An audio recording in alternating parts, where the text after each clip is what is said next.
یہ بھائیوں most detail حدیث ہے عذاب قبر کے حوالے سے. میں اسے ورڈ بائی ورڈ پڑھوں گا اوریجنل کتاب سے. سنن ابی داؤد میں 4753 ہے، مسند امام احمد میں جلد 4 صفحہ 287 پر 18557 ہے، اور المستدرک للحاکم میں 107 نمبر حدیث ہے، مشکات میں 1630 نمبر ہے. اچھا، یہ ابو داؤد کی جو اس کی روایت ہے اور مسند احمد کی، اس میں آمش مدلس ہے اور ان سے روایت کر رہا ہے، لیکن جو المستدرک للحاکم کی روایت ہے اس میں امام آمش نے اپنی سماع کی تصریح کی ہے اور انہوں نے کہا کہ میں نے حدیث سنی ہے. ان سے روایت نہیں کی بلکہ انہوں نے حدثنا سے کی ہے. المستدرک للحاکم 107 نمبر حدیث میں وہ پڑھنے لگا ہوں ورڈ بائی ورڈ، تاکہ اس کا سوز و گداز جو ہے وہ قائم رہے. برا بن عازب رضی اللہ تعالیٰ عنہ بیان کرتے ہیں کہ ہم رسول اللہ صلی اللہ علیہ وسلم کی مائیت میں ایک انصاری شخص کے جنازے میں شریک ہوئے. ہم قبر تک پہنچ گئے، ابھی اس کی لحد تیار نہیں ہوئی تھی کہ رسول اللہ صلی اللہ علیہ وسلم ہمارے پاس بیٹھ گئے. ہم بھی آپ صلی اللہ علیہ وسلم کے گرد بیٹھ گئے، اس حال میں گویا ہمارے سروں پر پرندے ہیں، یعنی فل اٹینٹو ہو کر آپ صلی اللہ علیہ وسلم کے ساتھ ہم بیٹھ گئے. آپ کے مبارک ہاتھوں میں ایک لکڑی تھی جس سے آپ زمین کورید رہے تھے. آپ صلی اللہ علیہ وسلم نے سر مبارک اوپر اٹھایا اور فرمایا عذاب قبر سے اللہ کی پناہ طلب کیا کرو. آپ نے 3 بار یہ بات ارشاد فرمائی. پھر آپ صلی اللہ علیہ وسلم نے ارشاد فرمایا بندہ مومن جب دنیا سے رابطہ توڑ کر آخرت کی طرف متوجہ ہوتا ہے، یعنی جب اس کی موت کا وقت آتا ہے، تو سورج کی طرح چمکتے دمکتے سفید چہروں والے فرشتے جنتی خوشبودار جنتی کفن لے کر اس کے پاس آتے ہیں، حتیٰ کہ وہ حد نظر تک اس کے سامنے بیٹھ جاتے ہیں. پھر ملک الموت تشریف لاتے ہیں حتیٰ کہ وہ اس کے سر کے پاس بیٹھ جاتے ہیں. اچھا، قرآن میں ملک الموت کا نام آیا ہے سورہ سجدہ کے اندر، احادیث کے اندر بھی. البتہ تورات میں اس کا نام اسرائیل بھی آیا ہے، اور ہمارے اہل سنت کے جو اولین مفسرین ہیں امام طبری رحمہ اللہ المتوفی 310 ہجری، انہوں نے بھی یہ ورڈ استعمال کیا ہے. لہٰذا موت کے فرشتے کو اسرائیل کہنا بھی جائز ہے ہمارے سلف کے ہاں، کیونکہ آج کل بعض لوگ کہتے ہیں اسرائیل نہیں ملک الموت ہی کہنا چاہیے. اسرائیل کا لفظ بھی ثابت ہے. پھر ملک الموت تشریف لاتے ہیں حتیٰ کہ وہ اس کے سر کے پاس بیٹھ کر کہتے ہیں پاکیزہ روح اللہ کی مغفرت اور اس کی رضامندی کی طرف چل. وہ روح ایسے نکلتی ہے جیسے مشکیزے سے پانی کا قطرہ، بالکل غیر محسوس طریقے سے اس کی روح نکال لی جاتی ہے.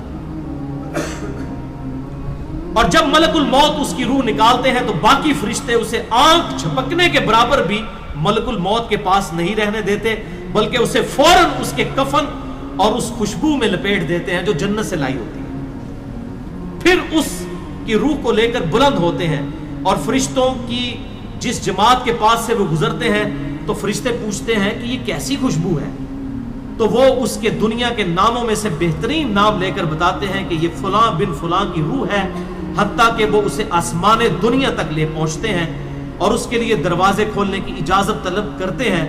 تو جنت کے جو آسمانوں کے دروازے ہیں اس کے لیے کھول دیے جاتے ہیں.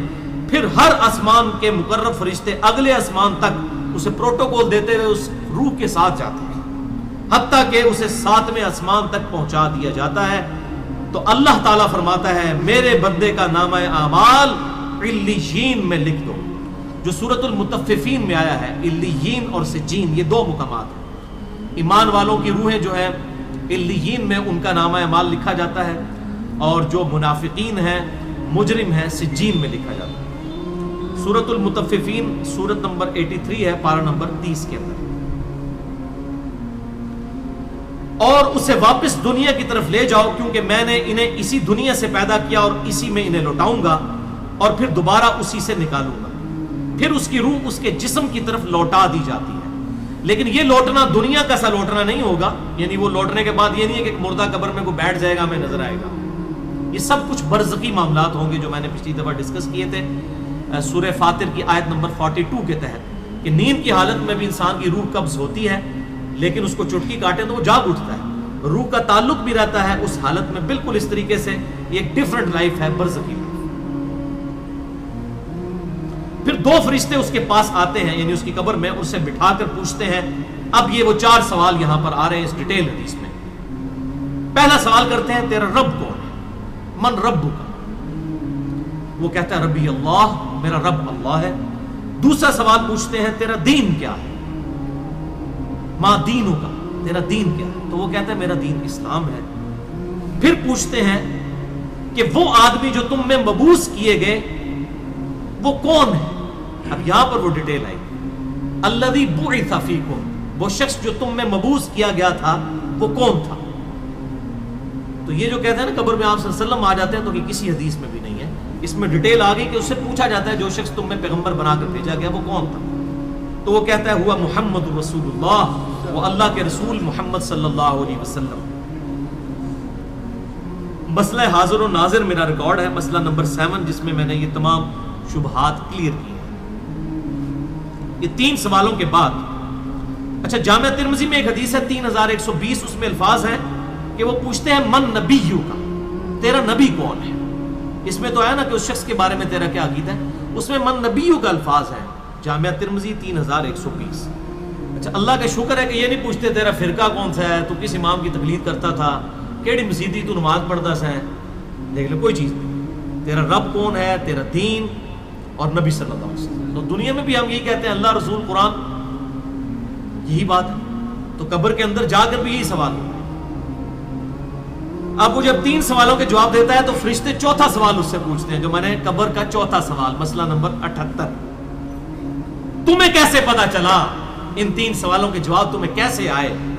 وہ کہتا ہے میں نے اللہ کی کتاب پڑھی تھی، میں اس کتاب پر ایمان لایا اور میں نے اس کے حق ہونے کی تصدیق کی. اللہ کی کتاب پڑھی ہوگی تو تصدیق کرے گا نا.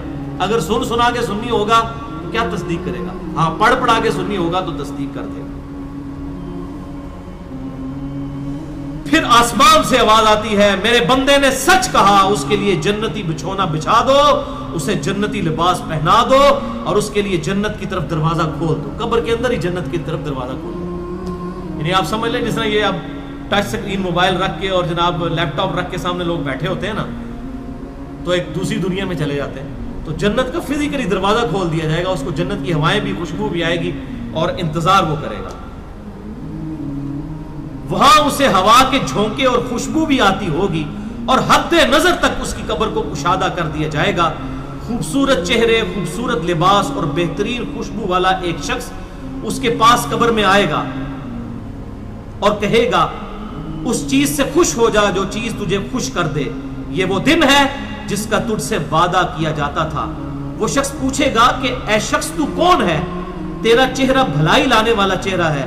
وہ جواب دے گا میں تیرا عمل صالح ہوں. یعنی نیک اعمال ایک خوبصورت انسان کی شکل میں اس کی قبر میں آ جائیں گے. تو پھر وہ شخص کہے گا اے اللہ، اے میرے رب، جلدی کر، فوراً قیامت قائم فرما دے حتیٰ کہ میں اپنے اہل و عیال کی طرف چلا جاؤں. یعنی مومن کہے گا اللہ جلدی جلدی قیامت آئے، مجھے تو اینڈ رزلٹ نظر آ رہا ہے، مجھ سے انتظار نہیں ہوتا، فوراً قیامت آ جائے. ابھی سائملٹینیس کنٹراسٹ آنے والا ہے اس کا. جب کافر اور مجرم شخص دنیا سے جاتا ہے تو آپ صلی اللہ علیہ وسلم نے فرمایا سیاہ چہروں والے فرشتے بالوں سے بنا ہوا ایک کمبل لے کر آسمان سے نازل ہوتے ہیں اور حد نظر فاصلے تک اس کے سامنے بیٹھ جاتے ہیں. پھر ملک الموت، موت کا فرشتہ آتا ہے حتیٰ کہ اس کے سر کے پاس بیٹھ جاتا ہے اور کہتا ہے خبیث روح اللہ کی ناراضگی کی طرف چل. وہ روح اس کے جسم میں پھیل جاتی ہے تو وہ ملک الموت اس طرح اسے کھینچتا ہے جیسے لوہے کی سلاخ کو گیلے اون میں سے کھینچا جاتا ہے، چھس کر کے.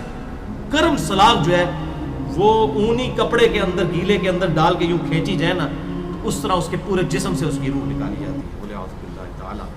پھر ملک الموت سے باقی فرشتے اس کی روح کو لے کر پلک جھپکنے کے برابر بھی وہاں نہیں رہنے دیتے حتیٰ کہ وہ اسے بالوں سے بنے ہوئے کمبل میں لپیٹ لیتے ہیں اور اس سے زمین کے مردار سے نکلنے والی انتہائی بری بدبو نکلتی ہے. وہ اسے لے کر اوپر چڑھتے ہیں تو وہ فرشتوں کی جس جماعت کے پاس سے گزرتے ہیں تو فرشتوں کی جماعتیں کہتی ہیں کیسی خبیث روح ہے. وہ کہتے ہیں یہ فلاں بن فلاں کی روح ہے اور وہ اس کی دنیا کا انتہائی کبھی نام لے کر بتاتے ہیں حتیٰ کہ اسے آسمانی دنیا تک لے جایا جاتا ہے. اس کے لیے دروازے کھولنے کے لیے درخواست کی جاتی ہے تو